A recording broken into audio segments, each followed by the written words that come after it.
وہ ظالمین میں سے ہو گیا. اب آئیے سورہ بقرہ آیت نمبر 124. حضرت ابراہیم سے خدا مخاطب ہے. خدا فرماتا ہے اے ابراہیم ہم تمہیں امامت کا منصب دینے والے ہیں. وَإِذِ ابْتَلَىٰ إِبْرَاهِيمَ رَبُّهُ، میں وقت کی کمی کی وجہ سے بعض اوقات آیات نہیں پڑھتا. وَإِذِ ابْتَلَىٰ إِبْرَاهِيمَ رَبُّهُ بِكَلِمَاتٍ فَأَتَمَّهُنَّ قَالَ إِنِّي جَاعِلُكَ لِلنَّاسِ إِمَامًا قَالَ وَمِن ذُرِّيَّتِي قَالَ لَا يَنَالُ عَهْدِ الظَّالِمِينَ. جب حضرت ابراہیم پر تمام آزمائشیں ختم ہو گئی تو حضرت ابراہیم کو خدا نے کہا کہ اے ابراہیم اب تجھے امام بنانے والے ہیں. گویا ابراہیم نبی بھی ہیں. میں نے کہا میں تیز چلتا ہوں مجھے روک لیجیے گا اگر بہت تیز جاؤں. صلوات پڑھی محمد صلی اللہ علیہ وسلم. ابراہیم نبی ہیں، نبوت کے منصب پہ، رسالت کے منصب پہ وحی نازل ہوئی، لوگوں تک ابلاغ ہوا. نبی تھے، رسول تھے، کہا بیٹے کو صحرا میں چھوڑاؤ، چھوڑ آئے. نبی تھے، رسول تھے، بیٹا بھی اس منصب پہ فائز ہوا، کہا قربانی دو، قربانی دے دی. تو خدا قرآن میں کہتا ہے جب تمام آزمائشیں ختم ہو گئی، گویا جو رسالت کا کام تھا وہ انجام ہو گیا، آ گیا، تو اب اے ابراہیم تجھے امام بنانا ہے، تمہیں اب اس قوم کا رہبر بنانا ہے، تمہیں اس قوم کا رہبر بنانا ہے تاکہ تم حکومت قائم کر سکو، تمہیں امام بنانا ہے. اب آپ دیکھیے کہ حضرت ابراہیم نے بہت خوبصورت چیز ہمیں سکھائی، وہ یہ کہ جب خدا کچھ کہہ دے، نبی ہے، جانتے ہیں کہ خدا وہ ذات ہے کہ جس چیز کا ارادہ کرتا ہے تو وہ ہو جاتی ہے. قرآن کے الفاظ ہیں کون فیکون، یہ ہمارے سمجھانے کے لیے. دیکھیں ارادے سے مراد ہے کہ آپ نے نیت کی، مثلا میں نے نیت کی کہ میں وہاں کھڑا ہوں، مجھے اپنی نیت کو پورا کرنے کے لیے چلنا ہوگا، لیکن وہاں پر کیا ہے، جیسے ہی نیت ہوئی کام انجام ہو گیا. جب خدا ارادہ کر لیتا ہے تو وہ ہو جاتا ہے. تو ابراہیم بھی جانتے ہیں کہ خدا جب بھی کسی چیز کا ارادہ کر لے تو وہ فوراً ہو جاتی ہے. تو فوراً حضرت ابراہیم نے کہا بارے لہا میری ذریت بھی، بھائی مجھے تو امام بنانے والا ہے، اب میں جانتا ہوں کہ میں خدا سے کہوں گا میری ذریت، پوری ذریت امام ہوگی.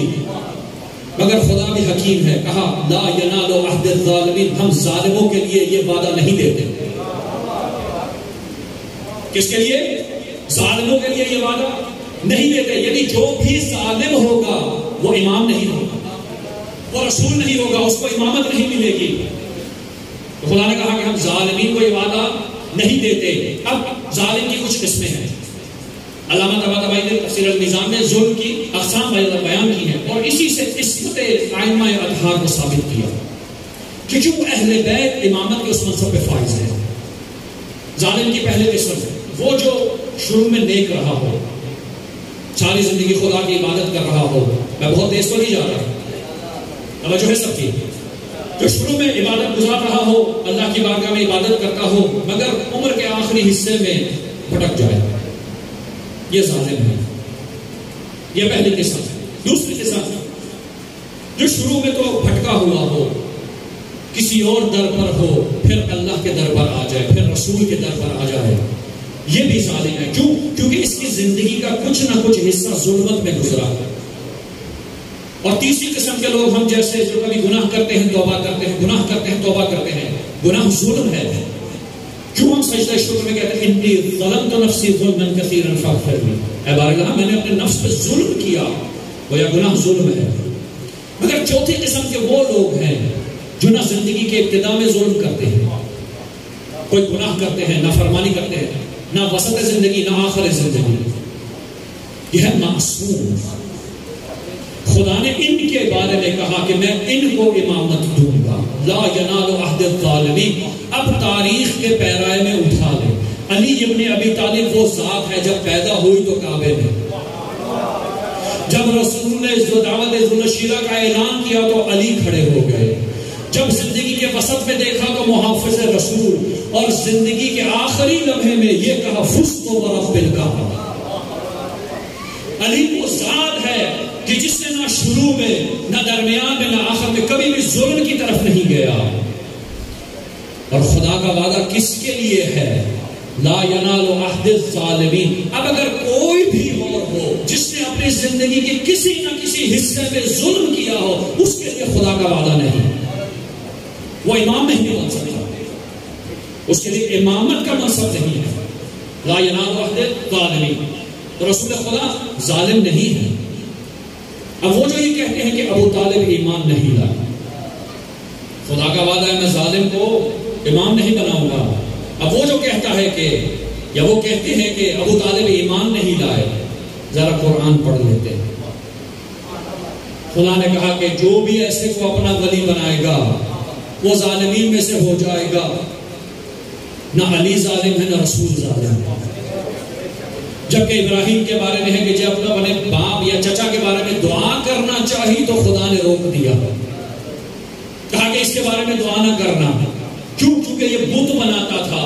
لیکن ابو طالب جب اس دنیا سے گئے تو رسول خدا نے 1 سال اس کے لیے ان کے لیے دعا کی، 1 سال حزن منایا۔ اس سے بڑھ کر دلیل قرآنی میں نہیں دے سکتا جناب ابو طالب کی عصمت اور ان کے ایمان کی۔ تو خدا کیا کہتا ہے کہ میں کافرین کو، ظالمین کو وعدہ نہیں دوں گا۔ یہ وعدہ ظالمین کے لیے نہیں، یہ وعدہ معصوم کے لیے ہے۔ تب جناب عباس آئے، کیا کہتے ہیں؟ ایھا الکفرۃ الفجر، اے کافروں اور فاجروں، یعنی کیا بتانا چاہتے ہیں کہ وہ جو بھی امام کے مقابلے میں آیا ہے وہ کافر اور فاجر کے درجے سے نیچے نہیں ہے، وہ کافر اور فاجر کے مقام سے نیچے نہیں ہے۔ کیوں؟ اس لیے کہ رسول خدا بتا گئے امام علی کے بعد ھذا امیر البرر قاتل الفجر، یہ نیکوکاروں کا امام ہے، فاجروں کا قاتل ہے۔ بس جس چیز کے مقابلے میں علی آئے ہیں وہ فاجر تھا۔ پھر مسلمان ظاہر ہے اسلام کا لبادہ اوڑا ہوا تھا لیکن فاجر تھا، یا وہ فاجر تھا یا وہ کافر تھا، کیونکہ قاتل المشرکین بھی ہیں امام۔ تو بس علی 2 ہی قسم کے لوگوں کے قاتل ہیں، قاتل المشرکین، کافر بھی اسی میں آتے ہیں، یا قاتل الفاجرین، فاجروں کے قاتل ہے۔ اور میرا عقیدہ ہے کہ جس کے خلاف میرے مولا نے تلوار اٹھائی ہو، یہ میں اپنا عقیدہ بیان کر رہا ہوں، جس کا قتل میرے امام نے کیا ہو وہ میرا دشمن ہے، اب چاہے وہ نصیری ہو یا فاجر ہو۔ واہ واہ واہ واہ واہ،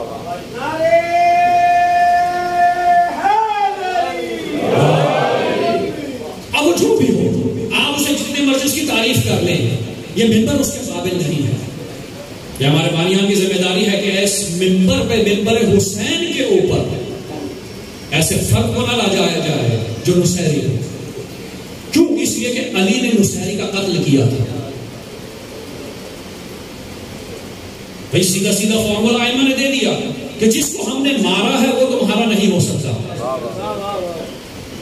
اور جس کو چھوڑ دیا، جو ہماری رحمت کے سایہ آ گیا، وہ ہمارا ہو گیا، وہ بھلے کسی اور کا بیٹا ہی کیوں نہ ہو۔ اور آپ دیکھیے اس گھرانے کی تربیت کا نظام کیسا ہے، اگر محمد بن ابی بکر جیسا فرزند بھی ادھر آ جائے تو وہ اہل بیت کا ہو جائے۔ کل میں نے سعد الخیر، کل یا پرسوں میں نے مثال دی، مجھے یاد نہیں کس دن، مروان کا بیٹا ہے، در اہل بیت پہ آ گیا تو اس کی خلقت پاکیزہ ہو گئی، اس کے تزکیہ نفس ہو گیا، کفارۃ لذنوبنا ہو گیا، یہ ہے اہل بیت۔ لیکن شرط یہ ہے کہ اس در پہ سر تسلیم خم کرنا ہے، اور جس چیز کے ساتھ اہل بیت کی دشمنی تھی اس سے دوری اختیار کرنی ہے، اس سے دوری اختیار کرنی ہے۔ کیوں؟ اس لیے کہ اہل بیت نے ہمیں سکھایا ہے۔ تاریخ میں اتنے واقعات نقل ہیں کہ جہاں پر بھی ائمہ کو پتہ لگتا تھا کہ کوئی غالی عالم ہے اور غلط کر رہا ہے، باقاعدہ کہا کہ اس کو مارنے والا اگر اس راستے میں شہید ہو جائے تو اس کے گھر کا خرچہ میں اٹھاؤں گا۔ 9ویں امام سے امام تقی علیہ السلام کو پتہ لگا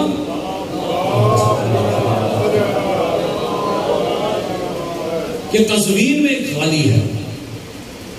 امام نے کہا کہ جو بھی جائے گا اس کو قتل کرے گا میں 1000 دینار اس کو دوں گا، اور اگر اس راستے میں وہ خود مر گیا تو وہ شہید ہوگا، اس کے گھر کا خرچہ میں اٹھاؤں گا۔ منبر حسینی ایسے لوگوں کے لیے نہیں ہے جو دشمن اہل بیت ہے۔ ہمیں اپنا عقیدہ درست کرنا ہے، ہمیں اہل بیت اور قرآن سے اپنا عقیدہ لینا ہے. اسی لیے امام نے کہا کہ ہمارا کوئی بھی قول اگر تمہارے پاس آ گیا، اگر وہ قرآن کے مطابق ہوا اسے سینے سے لگا لو، اگر اس کے خلاف ہوا اس کو دیوار پہ دلوا دو. کیونکہ یہ قرآن ناطق ہے، وہ قرآن ثابت ہے. قرآن ناطق کی ہر بات قرآن ثابت میں لکھی ہوئی ہے. قرآن ثابت میں لکھی ہوئی ہر چیز قرآن ناطق کی عین زندگی ہے.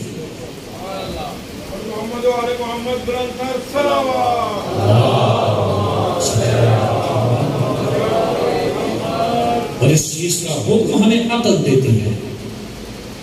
عقل ہمیں حکم دیتی ہے کہ جو کامل ہے، جو اس درجے پر فائز ہے، اس کی پیروی کرو، اس سے کم تر کی نہیں ہو سکتی. جو ہم ائمہ کی پیروی کرتے ہیں چونکہ وہ اتنے بلند مرتبہ ہے کہ ان کو اگر چھوڑ دیا تو اپنے نفس پہ ظلم ہو گیا. ہماری مجبوری ہے کہ افضل کی پیروی کرنی ہے، مفضول کی نہیں.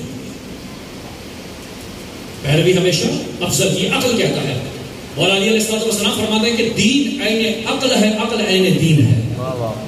یعنی جس چیز کا حکم عقل دے دے وہی دین ہے، اور جس چیز کا دین حکم دیتا ہے وہ عین عقل ہے. جب خداوند متعال نے حضرت آدم کو خلق کیا، اور حضرت آدم کو خلق کرنے کے بعد خداوند متعال نے جناب جبرائیل سے کہا کہ عقل، حیا اور دین، ان تینوں کو آدم کے پاس لے جاؤ. اس میں سے جو آدم لے لے وہ چھوڑ آؤ، جو نہ لے وہ واپس لے آؤ. توجہ ہے سب کی.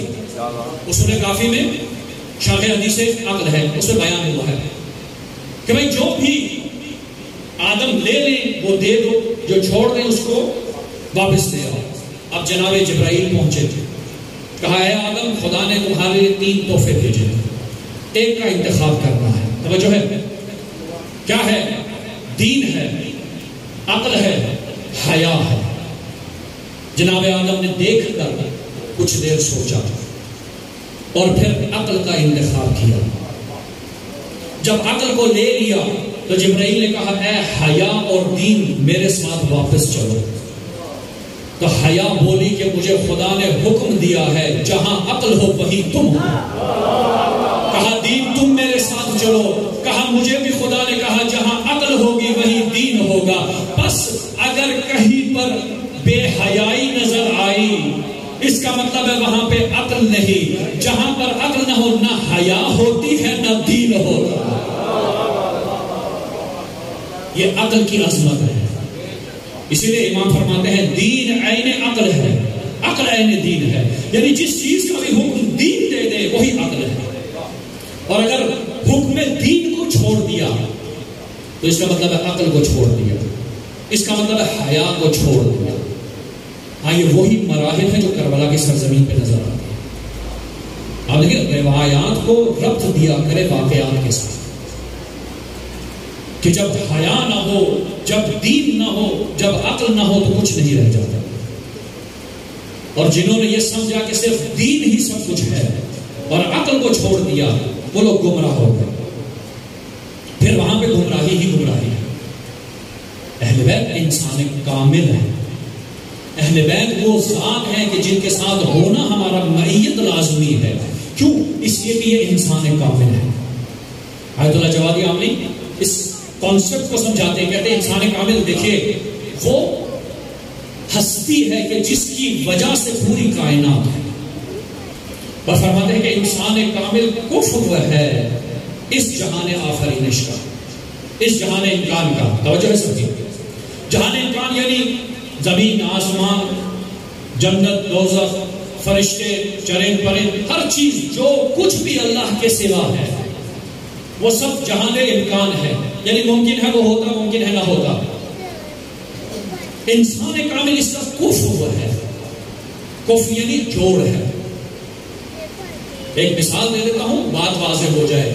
جناب سیدہ کا جب رشتہ آیا تو رسول خدا نے کہا وہ جو کفو ہوگا اس سے رشتہ ہوگا، اور وہ سوائے علی ابن ابی طالب کی ذات کے اور کوئی نہ تھا. توجہ ہے، کفو یعنی اس کا جوڑ ہے. فرماتے ہیں کہ انسان کامل اس جہان آفرینش کا کفو ہے، نچوڑ ہے. یعنی اگر اس پورے جہان آفرینش کو اگر نچوڑ لیا جائے تو انسان کامل بنتا ہے. اگر اس کو پھیلا دیا جائے تو یہ پورا جہان بنتا ہے. مثال دیتا ہوں, آپ نے بیج دیکھا ہوگا, جب اس کو آپ بوتے ہیں, دیکھنے میں بیج ہے, جب اس کو بویا جاتا ہے تو اس سے ٹہنی نکلتی ہے, پودا نکلتا ہے, یہ تنومند درخت بنتا ہے, اس پہ پھل لگتے ہیں. یہ پورا تنومند درخت ایک زمانے میں بیج تھا. یعنی اگر اس درخت کو سمیٹ دیا جائے تو بیج بن جاتا ہے, اگر اس بیج کو پھیلا دو تو وہ درخت بن جاتا ہے. اسی لیے آیت اللہ جوادی اپنی فرماتے ہیں کہ انسان کامل کو اگر سمیٹ دو تو یہ انسان کامل ہے, پھیلا دو تو یہ پورا جہان آفرینش بنتا ہے. تو اب سمجھ میں آتی ہے کیوں خداوند متعال نے یہ کہا کہ اے رسول, ہم نے سب سے پہلے تیرے نور کو خلق کیا اور پھر تیرے نور سے علی کے نور کو خلق کیا. انا و علی من نور واحد, میں اور علی ایک ہی نور سے ہے.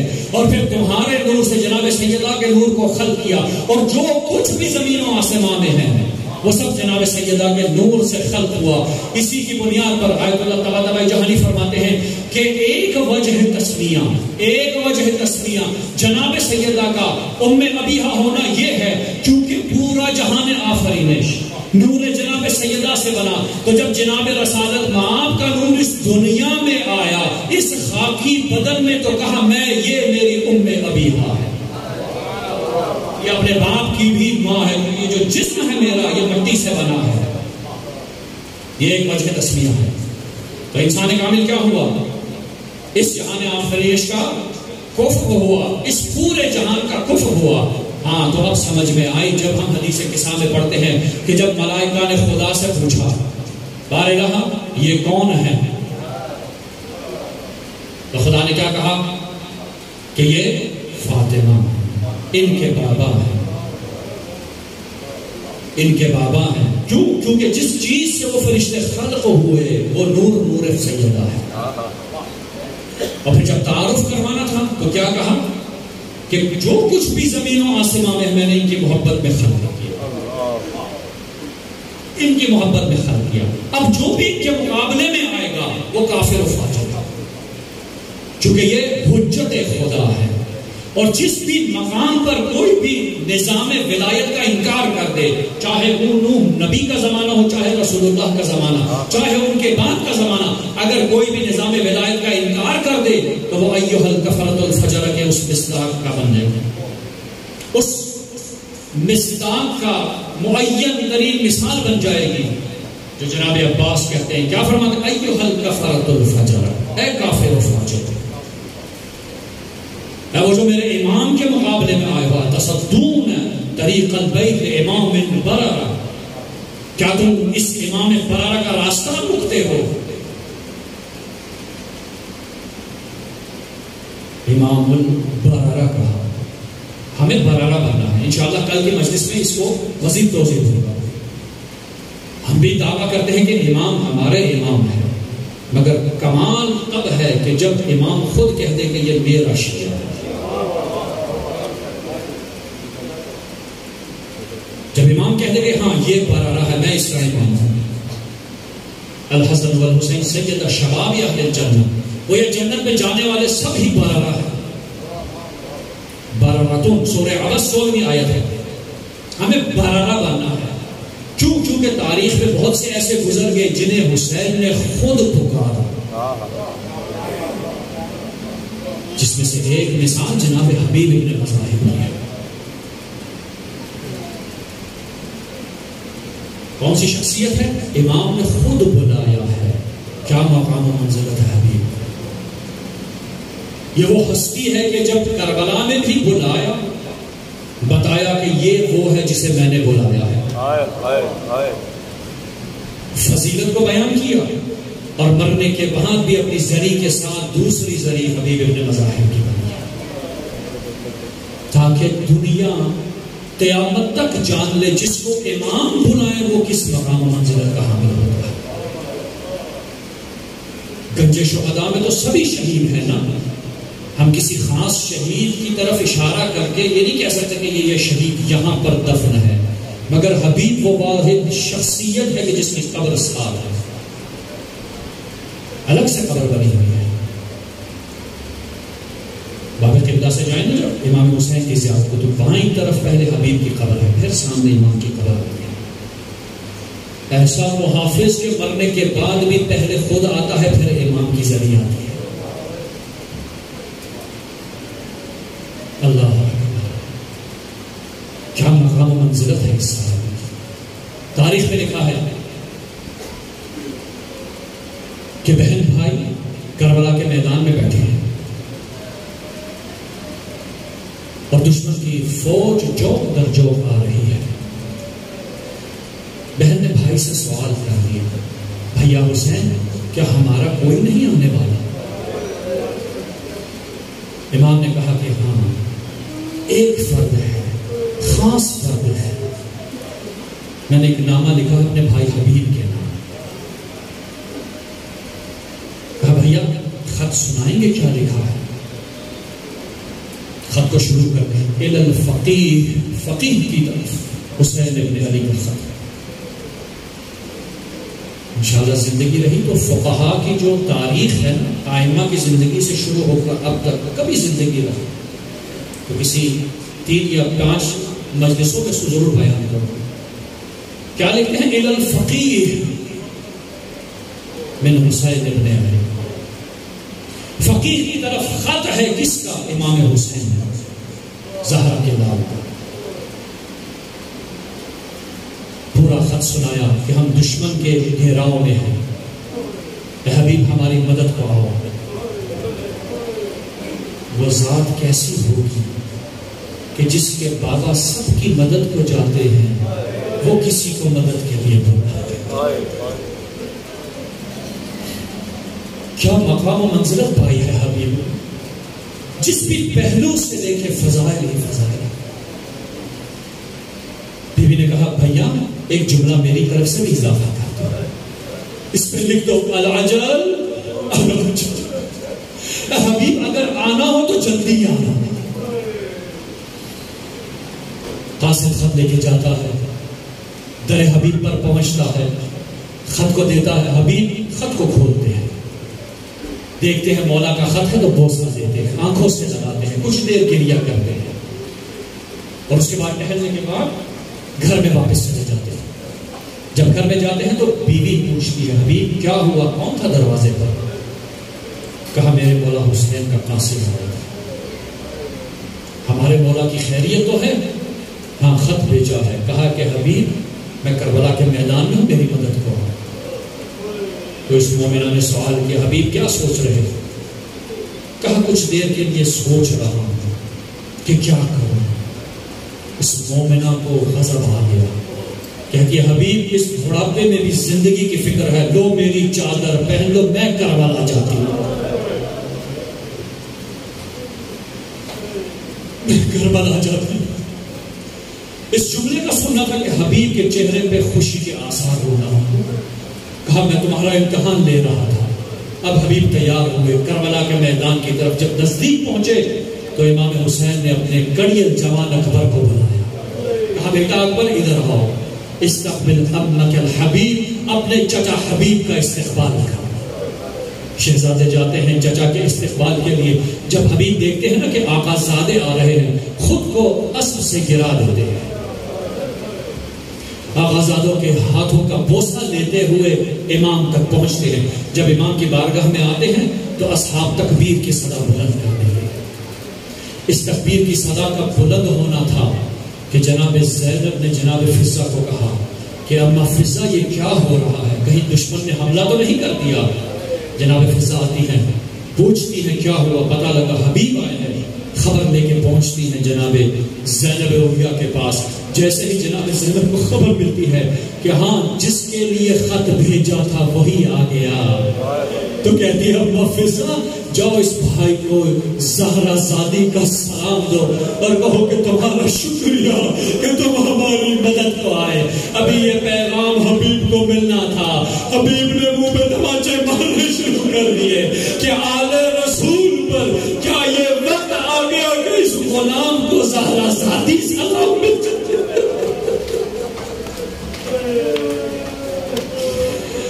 عزیزان دن گزرتے چلے گئے، عاشور کا دن آ گیا۔ عباس سپہ سالار قافلہ حسینی بن گئے. سپہ سالار کی ذمہ داری ہوتی ہے کہ جو بھی جنگ کے لیے جائے گا اس کو تیار کرے گا. تاریخ کہتی ہے عباس تیار کر کے بھیجتے جاتے ہیں, حسین جو بھی گرتا ہے اس کو واپس لاتے ہیں. عاشور کا دن ایسا دن تھا کہ اصحاب لڑ پڑے آپس میں, الجھنیں پیدا ہو گئی. میں پہلے جاؤں گا, وہ کہتا ہے میں پہلے جاؤں گا. جو جوان ہے کہتے ہیں تم بوڑھوں کا وقت ختم ہو گیا, ہمیں جانے دو. بوڑھے کہتے ہیں کہ تمہاری ابھی زندگی کی عمر ہے, ہم جائیں گے. بس اسی کشمکش میں ایک کو عباس بھیجتے ہیں, جو گرتا ہے حسین لے آتے. تاریخ کہتی ہے وہ وقت آیا ظہر عاشور کہ جب امام حسین ایک صحابی کا لاشا لاتے ہیں, اور لا کر جب گنج شہداء میں اپنے اصحاب کے لاشوں کو دیکھتے ہیں تو حسین گریا کرنا شروع کر دیتے ہیں. اب امام کی آنکھوں سے اشک جاری ہے. اتنے میں ایک 11 سال کا بچہ آتا ہے, امام کا پاؤں پکڑ لیتا, کہتا ہے مولا مجھے بھی اس نے جہاد دیجیے. مولا نے اس بچے کی طرف دیکھا, سر پہ امامہ ہے, کمر میں تلوار ہے جو گھسیٹتی ہوئی چلتی ہوئی. کہا بیٹا ابھی تم بہت چھوٹے ہیں, تمہارے بابا کدھر ہے؟ کہا مولا جس کے لاشے پہ کھڑے رو رہے ہیں وہی میرا بابا. امام نے کہا تمہاری ماں کے لیے تمہارے باپ کا غم ہی کافی ہے. کہتا ہے مولا مجھے اسی ماں نے امامہ پہنایا ہے, میری اسی ماں نے میری کمر پہ یہ تلوار باندھی ہے, اور مجھے کہا ہے بابا شہید ہو گئے اب تمہاری باری ہے. امام نے کہا بیٹا چلے جاؤ, میں تمہیں اس لیے جہاد نہیں دے سکتا. بس اس آواز کا بلند ہونا تھا کہ در خیمہ سے ایک آواز بلند ہوئی, اے مولا اس بچے کو جانے دیجئے, میں چاہتی ہوں جناب زینب اولیاء کے سامنے شرکت کروں.